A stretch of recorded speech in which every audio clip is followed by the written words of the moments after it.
Si os apetece, Me están esperando. estamos aquí muy tranquilos y muy bien. Estamos muy bien así como también, estamos, ¿eh? Y se habla de lo que sea, porque no vais a Hasta que venir. tampoco Oye, es chicos. a nivel de grupo, pues no sé, quizás que tenemos puntos no claros del todo. Sí, vamos a... que podemos... Lo que podíamos ver de principio es el punto de vista de la jerarquía sobre los grupos.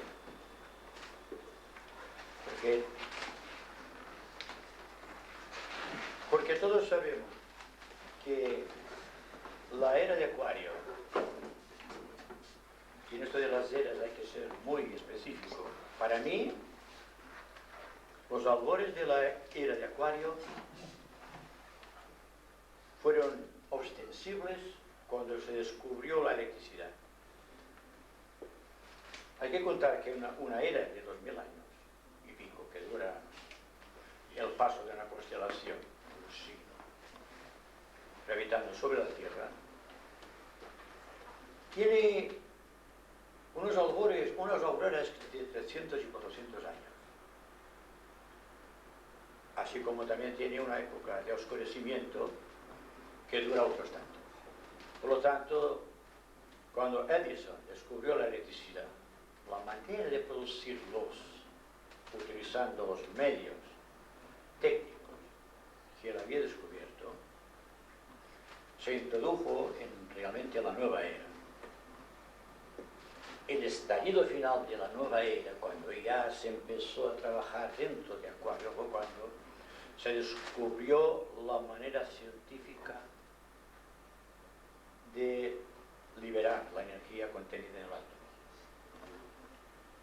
Esto fue el principio técnico de una era técnica, que es Acuario, una era de grandes transformaciones sociales y de grandes comunicaciones, porque realmente la era de Acuario es de grandes comunicaciones.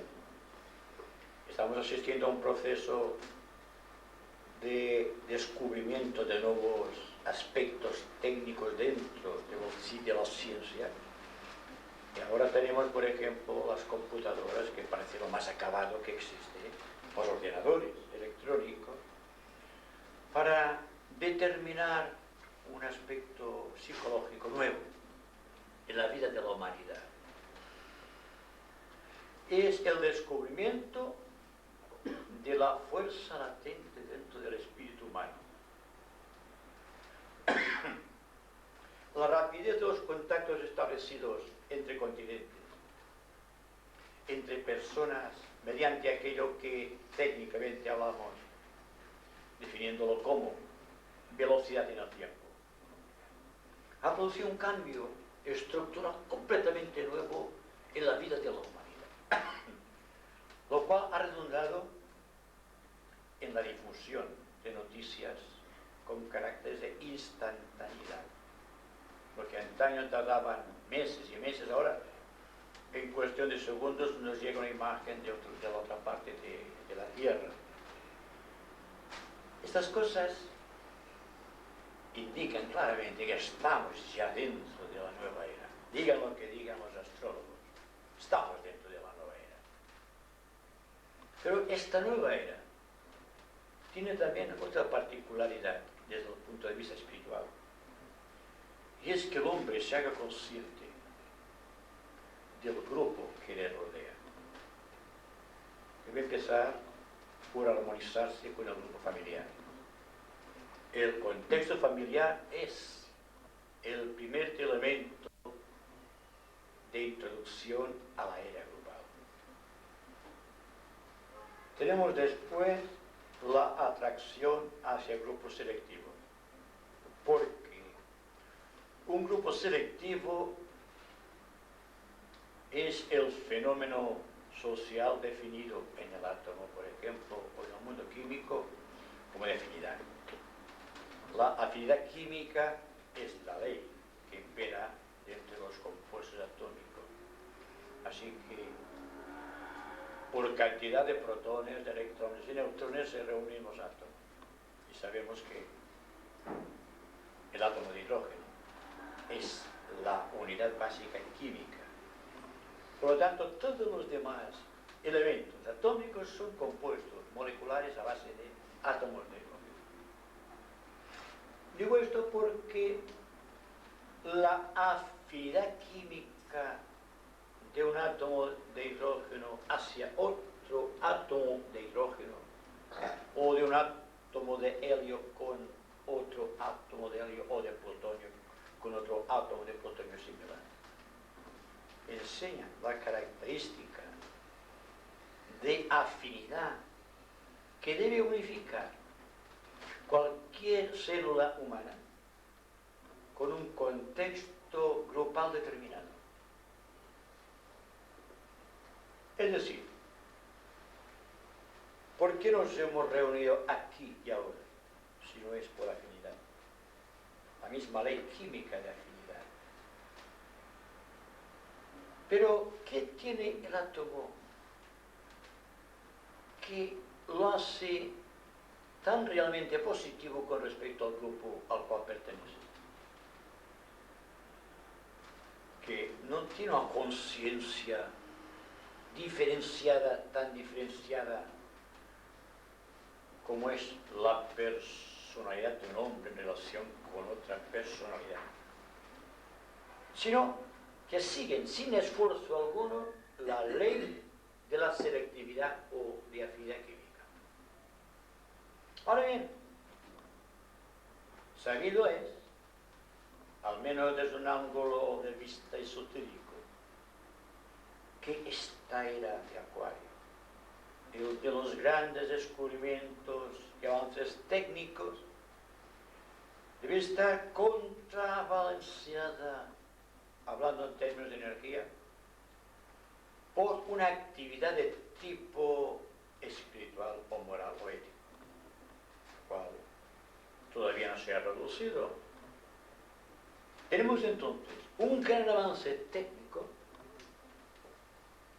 contra un marasmo en el aspecto social, lo cual significa que existe un desequilibrio orgánico en el seno de la sociedad que juntos componemos. Y vosotros preguntáis a veces cómo se constituye un grupo y cómo se llevan adelante las actividades del grupo y cómo estos grupos pueden integrarse entre sí formando conjuntos mayores hasta llegar a constituir la conciencia social de la humanidad como todo, ¿verdad? La jerarquía está empeñada desde hace siglos, casi desde su instauración, en que existan unidades efectivas dentro de la humanidad, capaz de proporcionar los alicientes de lo que llamamos evolución. Porque esto no se ha producido, ni se está produciendo todavía. Porque el hombre, el ser humano, nosotros, estamos llevando encima una acumulación de valores separatistas que provienen del pasado más lejano. No hablamos de miles de años, sino millones de años. Estamos arrastrando esta rémora y nos vemos frente a una sociedad técnica rápida en la difusión de contactos y sin embargo nos vemos reducidos, moralmente y éticamente hablando, en un plan todavía parecido al que imperaba desde hace muchos siglos. No hemos avanzado moralmente porque no tenemos lo que definimos como conciencia de grupo. Entonces, más que preguntar por los grupos y cómo constituir grupos y cuál es la relación nuestra con los grupos, es adquirir una conciencia grupal dentro de la propia individualidad. Si esto no se produce, no intentéis crear grupos porque fracasaréis. Me preguntaréis entonces, ¿cómo se crea una conciencia grupal? La conciencia grupal solamente puede nacer con la comprensión de los valores individuales, las posibilidades de la acción creadora del individuo. Si no nos conocemos a nosotros, ¿cómo pensamos constituir un grupo?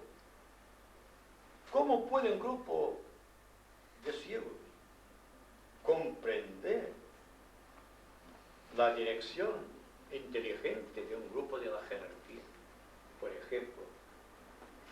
Y yo estoy hablando desde un ángulo de vista puramente asrámico. No se puede ingresar en un ashram sin tener conciencia grupal. Una conciencia grupal es la conciencia individual llevado al plano de lo universal. Y aquí hay un tema muy profundo de meditación. Porque me preguntaréis, ¿qué es realmente una conciencia universal? Es la comprensión de la relación que tiene el hombre con el conjunto mayor. Saber con exactitud que él, el individuo, es el microcosmos del gran macrocosmos y que todo cuanto se realiza arriba se realiza abajo. Y que para comprenderse el individuo hay que universalizarse. Porque si vamos en un plan de esotéricos o esoteristas, hay que partir de la base que la comprensión individual proviene de la intuición de lo universal.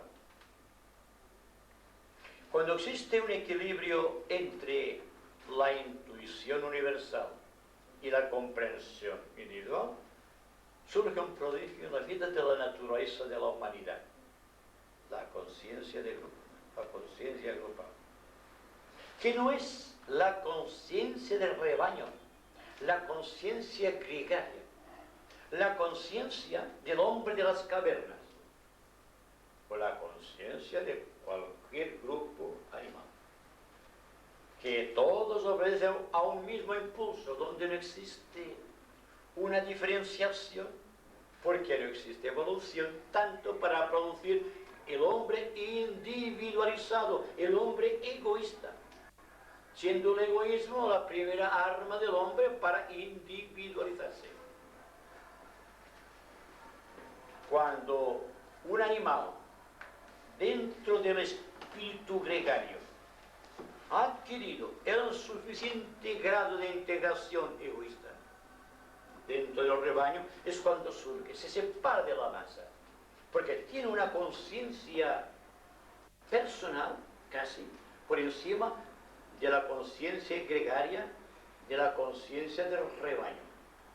Dentro de un alma grupo siempre existen almas que tienden a salir del espíritu gregario o del alma grupal para constituir una célula individual.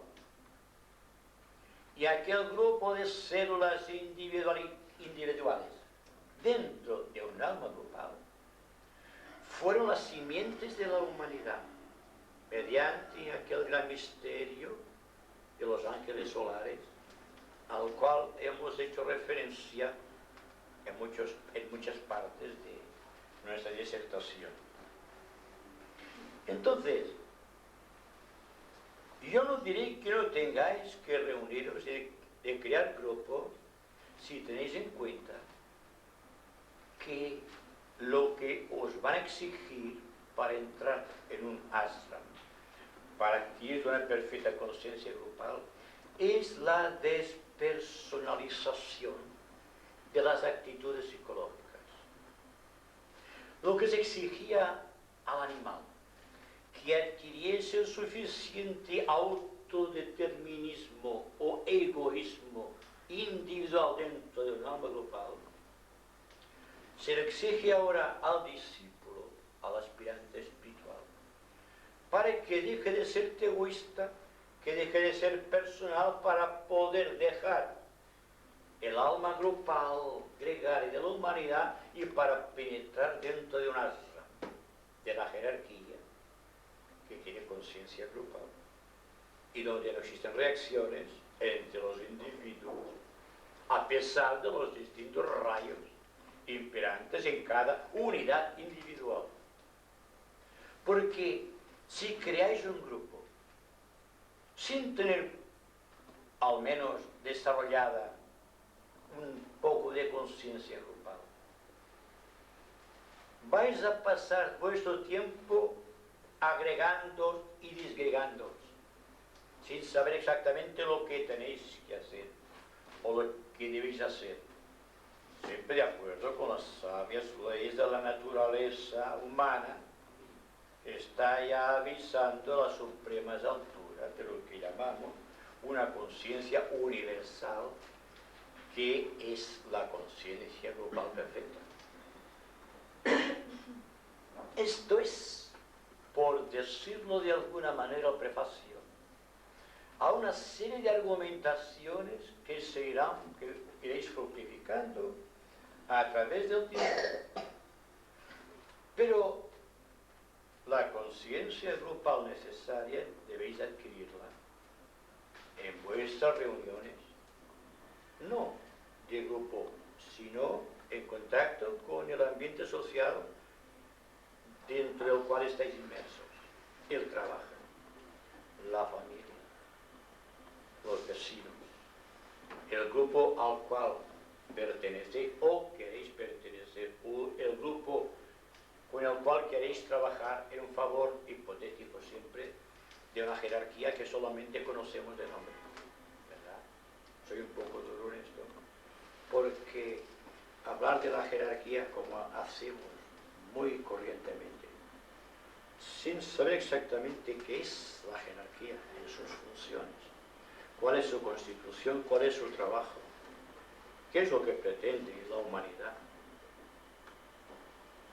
Es un trabajo arduo, muy complejo y a veces infecundo, porque partimos de una base de seguridades que se nos arrebatan al tratar de ingresar en un alma grupo social perfecto.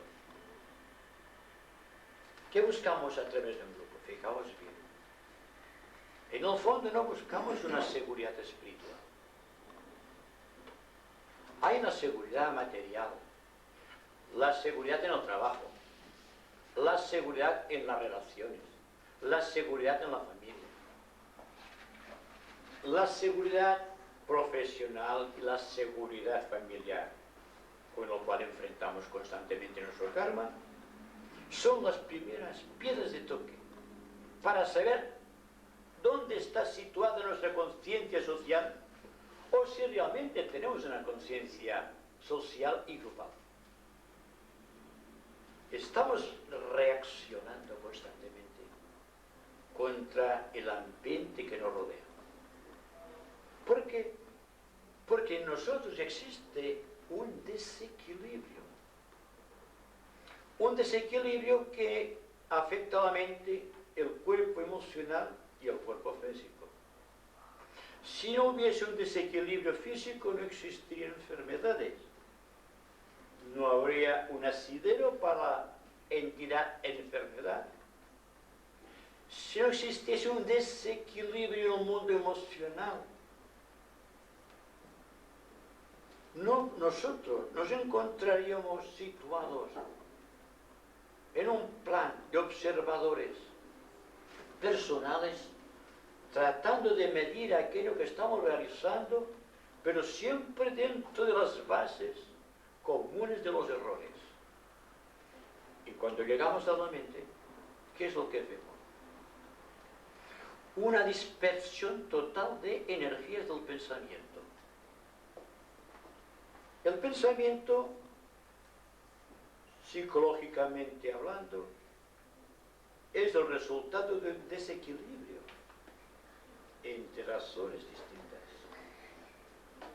No es lo mismo cuando hablamos de la mente abstracta, que es la mente desconocida, hablamos de nuestra mente habitual, de lo que estamos pensando, de lo que no podemos detener mediante la voluntad de detener el curso del pensamiento dentro de la mente. Y parte de la conciencia grupal nace cuando en la mente, en el cuerpo de los deseos y en el cuerpo físico, se han producido espacios neutros, espacios donde no existe lucha ni conflicto. Porque cuando existe conflicto, el que elabora las modificaciones de la mente y los deseos es el aspecto egoísta, que trata de triunfar de las circunstancias y para actuar contra las circunstancias forzosamente tiene que hacerse egoísta y competitivo. Siendo la competitividad el aspecto con el cual tendremos que luchar constantemente para introducirnos dentro de la conciencia de grupo. La envidia, los celos, la lujuria, la avaricia, es decir, todos los defectos capitales o pecados capitales están dentro de nosotros constituyendo parte de nuestro sentido de la propia vida. Naturalmente que existen también las virtudes, por descontado. Entonces, tener una conciencia social despierta solo será posible cuando existe un equilibrio constante entre las virtudes y los defectos capitales. Y me preguntáis, ¿cómo es posible? Esto vendrá con el desarrollo de la observación. Porque nosotros no observamos, no escuchamos, solamente estamos emitiendo juicios sobre esto o lo otro. Lo cual significa que estamos siempre muy propensos a equivocarnos. Nos equivocamos en la elección de los amigos, en la elección de nuestro campo profesional a veces, impuestos quizá por razones kármicas. Y estamos en desequilibrio constante con todo aquello que nos favorece nuestro sentido psicológico de permanencia o bien de estabilidad, para llegar a un punto en el cual nos damos cuenta de que la conciencia grupal, que es nuestra meta inmediata, se está alejando cada vez más y más de nosotros, porque estamos enfocando la conciencia grupal desde una conciencia muy individualizada. Y estamos todavía con los defectos con los cuales lucharon nuestros antepasados. No las generaciones más próximas, sino las más lejanas. Consecuencia de que no existe este espíritu grupal, esta conciencia social de la humanidad, son las guerras, los conflictos, la agresividad, el terrorismo, la falta de caridad con respecto a las personas que creemos de condición inferior o que simplemente nos molesta porque su espíritu está en contraposición con las actitudes del nuestro.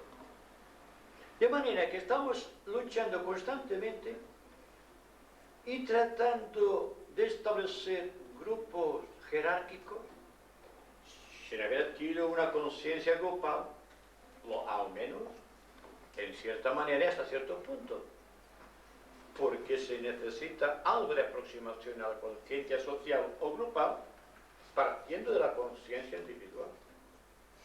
Así que lo que sucede con los grupos de Zaragoza, los grupos de Valencia, los grupos de Barcelona, los grupos de cualquier parte del mundo, obedecen a que no existe suficiente conciencia social en los miembros. Todo el mundo se cree sin darse cuenta, es una cosa inconsciente de la personalidad, con capacidades superiores de los demás, y forma parte del contexto egoísta de la personalidad, de aquello que hemos heredado de nuestros antepasados.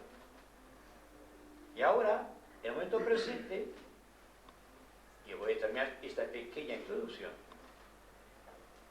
lo que estamos haciendo es reproducir fidedignamente todo cuanto hicimos en el pasado. Daos cuenta que si tenéis conciencia grupal y no tengáis grupo establecido para expresar vuestra conciencia social y grupal, sí que tendréis la seguridad de que el maestro está observando el desarrollo de vuestra conciencia social. Y que pertenezcáis o no pertenezcáis a un grupo dicho esotérico, no tiene importancia. Porque el maestro os está preparando para entrar en un grupo realmente social, que es un ashram. Y un ashram es siempre un aspecto cualitativo de la propia divinidad, a través del cual expresa las energías de un determinado rayo, de determinadas cualidades de su naturaleza divina. Y que no tenéis que preocuparos. Si os reunís grupalmente con cierta conciencia social, con cierta conciencia grupal, y siguiendo los impulsos psicológicos de esta conciencia grupal, os reunís por afinidad, igual que hace el átomo, igual que hacen las hormigas y las abejas, que nos dan una lección maestra de hegemonía social, veréis que trabajáis al unísono con cualquier ashram de la jerarquía. Que la jerarquía viene a ser como la reina de un panal de abejas o la reina de un nido de hormigas. Todos trabajan para que la reina esté cubierta. La reina es la conciencia universal siempre.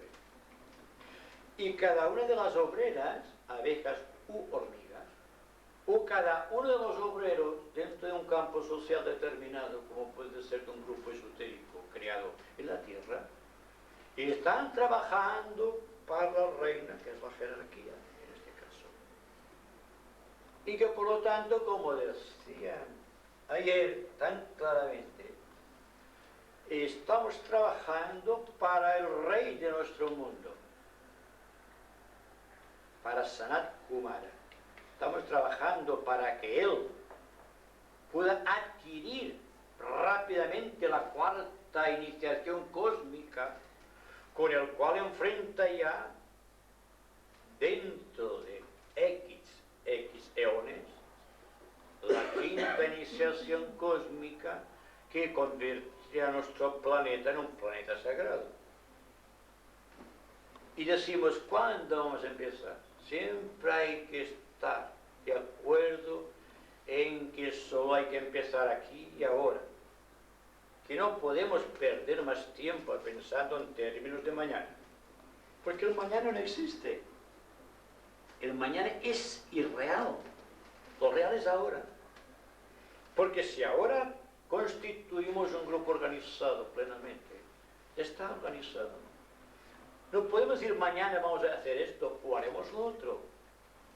Porque claro, como sabemos que tenemos la reencarnación, cabe esta idea de que mañana lo haremos. Lo que hagamos hoy, lo haremos mañana, y eso no es fácil, es falso. Lo que no se haga hoy no se hará mañana, porque el mañana no existe. Porque lo que decimos mañana pasa por ahora. Y si ahora no creamos las condiciones precisas del grupo, no lo haremos mañana. Por lo tanto, hay que saber lo que hacemos aquí ahora. Si tenemos una conciencia grupal aquí ahora, y no somos un resultado de las ilusiones mentales o de las aspiraciones del mundo emocional, hay que partir de una base de seguridad dentro de la propia inseguridad que crea la vida con sus inmensos conflictos sociales, profesionales y familiares. Esto es solamente una idea sobre lo que es la conciencia global. Ahora podemos discutir problemas de tipo más bien particular, porque tendrán que ver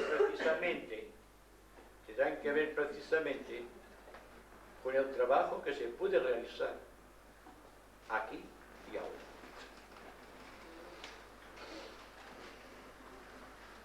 Bueno, en este momento estamos viviendo cierto problema dentro del grupo que estamos ahí, y sería un grupo dividido en dos partes.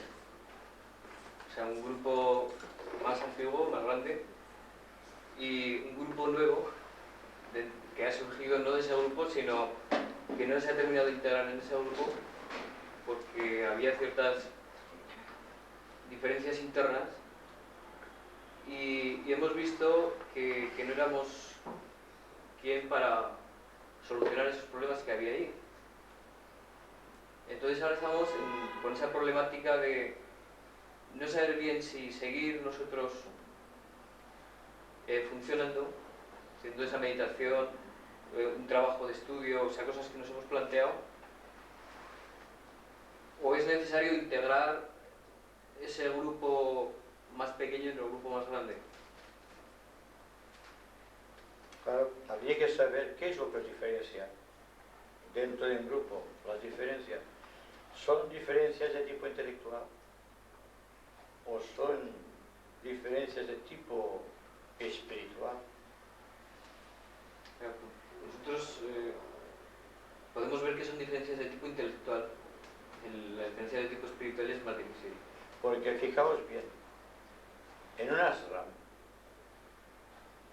hay discípulos a un mismo nivel espiritual con diferentes matices intelectuales. El Cristo, por ejemplo, no se sentirá ofendido de pedirle al maestro de Hualcún alguna información esotérica sobre los rayos. ¿Sabéis por qué? Porque la más grande de las leyes existentes dentro de un ashram es la humildad. Una virtud que cultivamos muy poco. En la jerarquía se reconoce el valor asignado a la mente o al corazón de los discípulos y aún de los propios maestros. Si Cristo, que tiene conciencia cósmica, no desdeña preguntarle al maestro tibetano, por ejemplo, alguna